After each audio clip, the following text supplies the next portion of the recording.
চাঁপাইনবাবগঞ্জে China কমলা চাষ করে এলাকায় ব্যাপক সাড়া ফেলেছেন সায়েম আলী নামে এক কৃষি উদ্যোক্তা। এখন তার বাগানে শোভা পাচ্ছে থোকায় থোকায় কমলা। তার এই সাফল্যে আগ্রহী হচ্ছেন অনেকেই। চাঁপাইনবাবগঞ্জ প্রতিনিধি নাসিম মাহমুদের পাঠানো রিপোর্ট জানাচ্ছেন নিয়াজজামান সজীব। কয়েক বছর আগেও সায়েম আলী আম চাষ করতেন, তবে লাভের মুখ তেমন দেখতেন না। একদিন বাজারে চায়না কমলালেবু বিক্রি হতে দেখে এই কমলা চাষে উদ্বুদ্ধ হন তিনি। এরপর কৃষি কর্মকর্তাদের পরামর্শ ও সহযোগিতায় 2022 সালে 3 বিঘা জমিতে গড়ে তোলেন চায়না কমলার বাগান। এতে খরচ হয় প্রায় 1.5 লাখ টাকা। গত বছর তার বাগানে আসে প্রথম ফলন। সেই ফল বিক্রি করে তিনি শুধু খরচই তুলে আনেননি, লাভবানও হয়েছেন।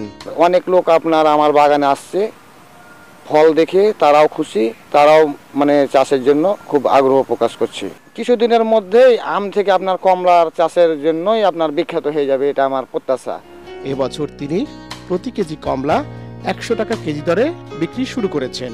সব খরচ বাদ দিয়ে এবার তার লাভ হবে প্রায় 6 থেকে 7 লাখ টাকা। তার কমলা বাগান দেখতে প্রতিদিন অনেকেই আসেন।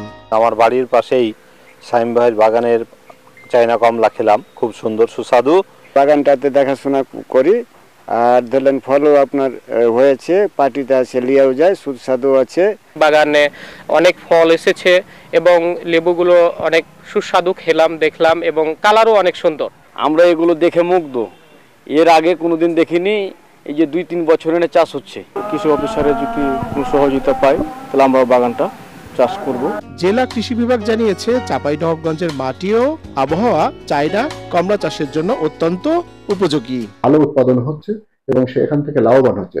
চাঁপাইনবাবগঞ্জ জেলার যে আবহাওয়া এবং মাটি আছে, তাহলে আমরা আশা করতেছি যে এই চায়না কমলাটা এখানে উৎপাদন হবে এবং এটা যদি কৃষক আবাদ করে তাহলে সেখান থেকে সে লাভবান হতে পারে। সায়েম আলীর কমলা বাগান অর্থনৈতিক উন্নতির পথই তৈরি করেনি, একই সঙ্গে খুলে দিয়েছে এলাকার কৃষিতে নতুন সম্ভাবনার দুয়ার।